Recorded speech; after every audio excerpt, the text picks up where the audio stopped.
এরপরে প্রশ্ন হলো সিগারেট তৈরি কোম্পানিতে চাকরি করা যাবে কিনা। সিগারেট তৈরি কোম্পানিতে চাকরি করা জায়েজ হবে না।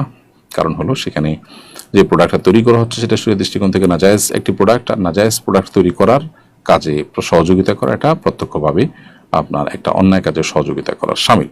তো অন্যায় কাজে সহযোগিতা করলে যেরকম গুনাহ হয়, এই ধূমপান বা সংশ্লিষ্ট যে আইটেম আছে সিগারেট বা বিড়ি সেগুলো তৈরি করার জন্য আপনি কাজ করছেন, তৈরি করে এক ধরনের সহযোগিতা করছেন গুনাহের কাজে, সেটা কিন্তু গুনাহ হবে, অতএব এটা করা উচিত হবে না।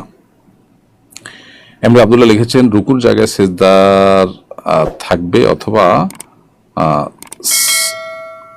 সেজদার জায়গায় পড়ে ফেললে কি কি করণীয়। আপনার প্রশ্নটি পরিপূর্ণ বোঝা যায়নি, অস্পষ্টতা আছে কিছুটা, আমরা সেজন্য প্রশ্নটাকে অ্যাভয়েড করছি।